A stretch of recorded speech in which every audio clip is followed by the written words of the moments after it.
Bonjour à tous, ravi d'être avec vous aujourd'hui pour vous présenter notre guide sur la création et l'animation d'ateliers thématiques destinés aux conseillers en insertion professionnelle.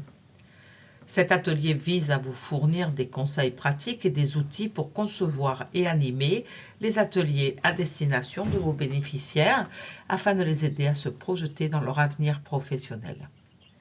Nous aborderons des sujets tels que la définition des objectifs, la conception du contenu et l'animation interactive, puis l'évaluation de l'impact de ces ateliers. Tout au long de cette présentation, nous mettrons l'accent sur l'importance d'une approche centrée sur les besoins et les attentes du bénéficiaire. N'hésitez pas à poser vos questions à tout moment, je serai ravie d'y répondre. Nous allons aborder ici une étape cruciale avant de créer un atelier. Cette étape est l'analyse de la demande. Il est essentiel de comprendre d'où vient le besoin d'atelier. Il y a généralement trois sources principales de renseignements. Premièrement, vos observations quotidiennes en tant que conseiller. En accompagnant les bénéficiaires, vous remarquez peut-être des problématiques récurrentes ou des besoins non couverts. Deuxièmement, les requêtes peuvent venir de votre direction ou d'autres institutions partenaires qui identifient un besoin spécifique pour un groupe de personnes. Enfin, et c'est important, les demandes directes de vos bénéficiaires. Ils sont souvent les mieux placés pour exprimer ce dont ils ont besoin. Le point clé à retenir ici, c'est qu'il ne suffit pas d'entendre une demande, il faut la clarifier, il faut la creuser pour identifier le besoin réel derrière la demande initiale. En tant qu'animateur, votre mission est de collecter toutes ces informations, demandes, constats, attentes, et ensuite de poser les bonnes questions pour bien comprendre et préciser ces besoins. Cela va vous permettre de concevoir un atelier qui sera vraiment utile et pertinent. Maintenant que nous avons vu d'où les demandes d'atelier peuvent venir, nous allons nous concentrer sur une étape encore plus cruciale qui est la clarification de la demande et les besoins qui en découlent. Le message clé ici, c'est que pour qu'un atelier soit vraiment efficace, il faut absolument comprendre quel est l'objectif final, quel est l'objectif que l'on souhaite atteindre. Sans cette clarté, on risque de passer à côté.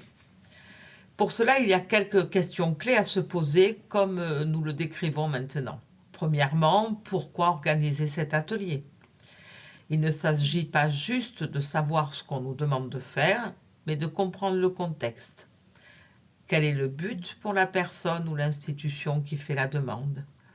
Et surtout, quel est le bénéfice attendu pour les participants eux-mêmes? Deuxièmement, qui sont les participants? C'est fondamental de savoir à qui on s'adresse. Quelles sont leurs attentes, leurs motivations, leurs connaissances actuelles? Mieux on les connaît, mieux on identifie leurs besoins réels et mieux on propose un atelier adapté. Enfin, quel est votre rôle en tant que concepteur ou animateur? C'est à vous de collecter toutes les informations, les demandes formulées, vos propres observations, les attentes des uns et des autres. Mais votre rôle ne s'arrête pas là. Il faut approfondir, poser les bonnes questions, vraiment creuser et comprendre le détail qui est derrière la demande initiale. En résumé, le point important, c'est de prendre le temps de cette réflexion approfondie. Ne pas hésiter à poser des questions, à reformuler pour être sûr d'avoir des réponses claires. C'est ce qui va vous permettre de définir un objectif précis et pertinent pour votre atelier. Vous avez donc posé les questions clés, vous avez noté les réponses. Il est temps maintenant de vous présenter un outil super pratique pour ne rien oublier et clarifier la demande de manière systémique. Le CQQ-COQP. C'est un acronyme simple qui vous guide à travers toutes les questions essentielles à vous poser pour bien comprendre un projet ou une demande et penser à cet outil comme une checklist pour vous aider à réussir votre atelier. Le C comme combien, Cette question est cruciale pour quantifier combien de personnes sont attendues, combien de temps l'atelier devrait-il durer, quel est le budget alloué. Ça nous donne une idée de l'ampleur des ressources nécessaires. Le Q comme quoi? Ici, on cherche à définir l'objet même de la demande. Quel est le sujet principal de l'atelier? Quels résultats concrets veut-on obtenir? Quels livrables sont attendus? Q comme qui? On identifie les acteurs. Qui sont les participants? Qui sont les parties prenantes? Qui est le commanditaire? Qui animera? C'est essentiel pour cibler les attentes et les besoins. C comme comment? Cette question aborde la méthode. Comment l'atelier va-t-il se dérouler? Quelles activités seront proposées? Quel format préfère-t-on mettre en place? Le O comme où? On parle ici du lieu et de l'environnement. Où l'atelier aura-t-il lieu? En présentiel? En ligne? Quel est le type de salle ou de plateforme nécessaire pour la réalisation? Le Q comme quand? Il s'agit de la temporalité. Quand l'atelier va-t-il se tenir? Quelle est la date limite pour les résultats? Quel est le calendrier général? Et en fait, le P comme pourquoi? C'est la question fondamentale, celle que nous avons abordée précédemment. Pourquoi cet atelier est-il organisé? Quel problème cherche-t-il à résoudre? Quel est l'objectif final et la valeur ajoutée pour tous? En parcourant systématiquement toutes ces questions, vous vous assurez une compréhension complète de votre demande. Cet atelier, cette méthode vous aide à structurer votre pensée, minimise les zones d'ombre et vous permet de concevoir un atelier parfaitement adapté aux besoins réels. C'est un outil simple, mais d'une efficacité redoutable. Je vous parle d'objectifs de l'atelier et je vous explique depuis tout à l'heure qu'il est nécessaire de définir des objectifs pédagogiques clairs. Le point clé de cette formulation d'objectif est que l'objectif est la traduction en termes pratiques de la demande ou de l'attente.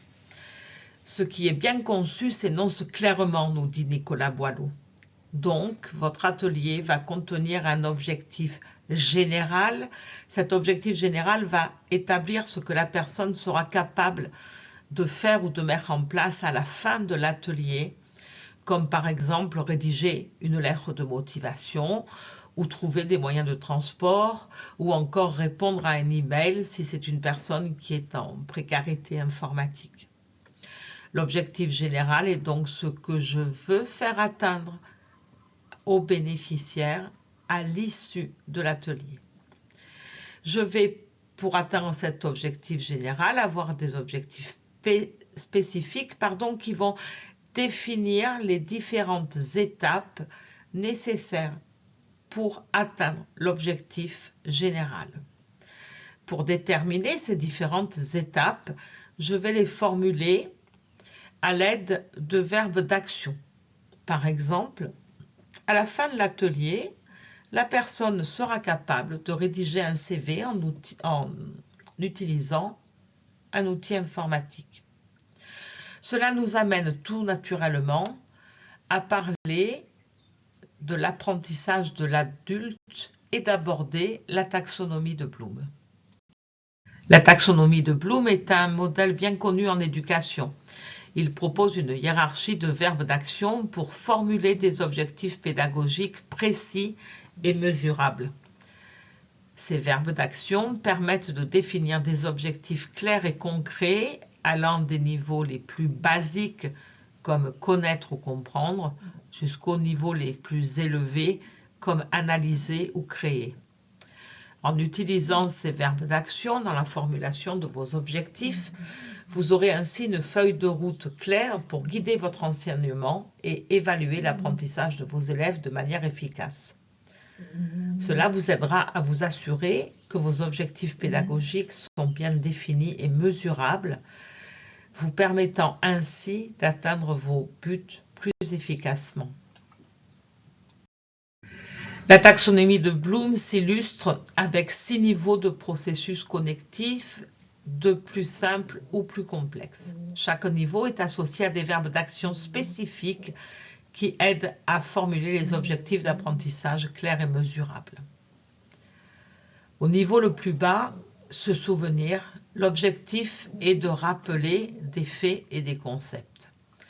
Ensuite, au niveau supérieur, comprendre implique d'expliquer des idées ou des concepts exposés précédemment. Au troisième niveau, nous passons à l'application, ce qui signifie que nous sommes capables d'utiliser les informations reçues et de les retranscrire dans de nouvelles situations. Enfin, la phase d'analyse consiste à distinguer les différentes parties d'une information pour finalement évaluer, c'est-à-dire demander de justifier une décision ou un point de vue, d'argumenter et pour finir, créer, ce qui implique de produire un travail original en lien avec tout ce qui a été abordé précédemment. La taxonomie de Bloom est donc un modèle bien connu qui hiérarchise les compétences du plus simple au plus complexe. Les 6 niveaux sont se souvenir, comprendre, appliquer, analyser, évaluer et créer. Cette taxonomie aide à définir des objectifs pédagogiques de plus en plus ambitieux. Commencer par des objectifs de base comme la mémorisation, puis progresser vers des compétences plus élaborées comme l'analyse et la création. Cela va vous permettre de structurer les apprentissages de manière progressive et adaptée au niveau des apprenants.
De base, comme la mémorisation, nous sommes en phase de conception et donc de préparation pour pouvoir réaliser notre atelier. Il va donc falloir commencer par travailler, présenter le contexte en reprenant le public cible, les objectifs, la durée, le lieu, etc. Établir le cadre pour les participants.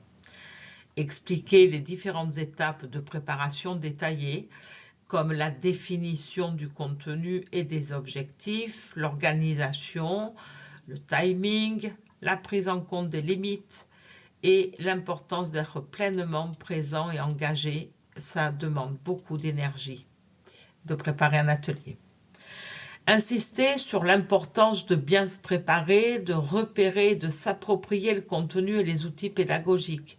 Cela va vous permettre une animation fluide et dynamique. Souligner chaque étape est crucial, bien évidemment, pour garantir le succès de l'atelier et répondre aux attentes des participants. Concluez votre atelier en rappelant que le fil conducteur doit toujours être l'objectif principal de la formation qui doit guider l'ensemble de la préparation. Suivez votre plan d'action établi, mais n'hésitez pas à vous écarter de vos notes si nécessaire. Gardez un œil sur le temps pour bien gérer la durée de votre présentation. Veillez à bien respirer, à articuler clairement pour que le message soit parfaitement compris. Parlez d'une voix distincte et posée. Maintenez un contact visuel permanent avec les participants et interagissez avec eux tout au long de l'atelier. Cela les gardera engagés et attentifs. Rappelez-vous que l'animation efficace repose sur 3 éléments clés: la préparation, la présence et l'adaptabilité. Gardez cela à l'esprit tout au long de la présentation. L'évaluation de l'atelier est une étape cruciale pour mesurer son efficacité et la satisfaction des participants. Nous allons vérifier que les participants ont bien intégré les connaissances et les compétences visées par cet atelier.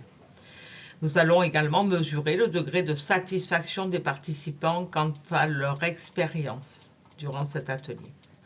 Cette évaluation permet de comprendre l'efficacité globale de l'atelier mis en place et d'identifier les axes d'amélioration pour les prochaines sessions.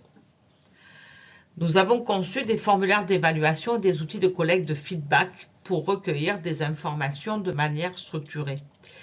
Les résultats de cette phase d'évaluation sont essentiels pour ajuster et optimiser les ateliers à venir.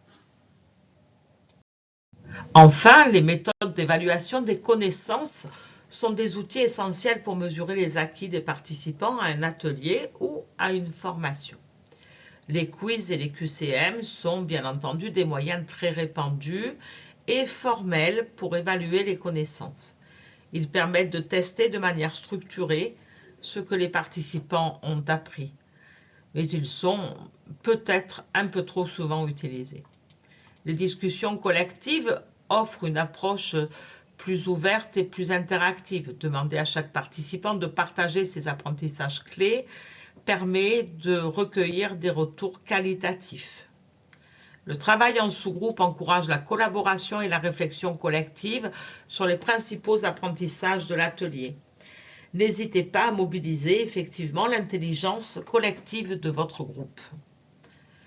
L'utilisation de post-it et de gommettes est une méthode visuelle et tactile qui permet aux participants de noter et de hiérarchiser leurs acquis. Je vous recommande d'être créatif dans ces phases d'évaluation de fin d'atelier ou de fin de formation. Soyez créatif dans la mise en œuvre de vos différentes méthodes pour rendre l'évaluation engageante et adaptée au public, que ce ne soit pas une phase d'ennui en fin d'atelier ou de formation. Dans cette section, je vous présente les différentes méthodes pour recueillir les impressions et les niveaux de satisfaction des participants à l'atelier. Nous passons dans une autre phase d'évaluation qui n'est pas en lien avec l'apprentissage. Le questionnaire de satisfaction est un outil classique et fiable pour obtenir un retour détaillé sur l'expérience des participants. La discussion en groupe permet d'avoir un échange plus approfondi et de récolter des suggestions concrètes ainsi que des axes d'amélioration. Le vote par smiley est une méthode rapide et ludique pour avoir un aperçu global de la satisfaction des participants. L'expression par image est une approche plus créative qui peut faire émerger des ressentis beaucoup plus subtils. Il est important de choisir et d'allouer suffisamment de temps à cette phase d'évaluation qui est essentielle pour mesurer l'impact de l'atelier mis en place. C'est l'heure de la conclusion et il va falloir que vous clôturiez efficacement votre atelier. Pour cela, pensez à récapituler les principaux points que vous avez abordés et les compétences qui ont été acquises par vos apprenants. Discutez des prochaines étapes concrètes que vos bénéficiaires vont pouvoir entreprendre pour mettre en pratique ce qu'ils ont appris. Quelles actions vous leur demandez de prendre en compte, de mettre en place dans les prochains jours, les prochaines semaines. Pensez à contractualiser cette demande par écrit, cela sera leur engagement. Enfin, je tiens à vous remercier sincèrement pour votre engagement et votre participation active. Je suis certaine que cette formation de CIP sera pour vous une réelle réussite.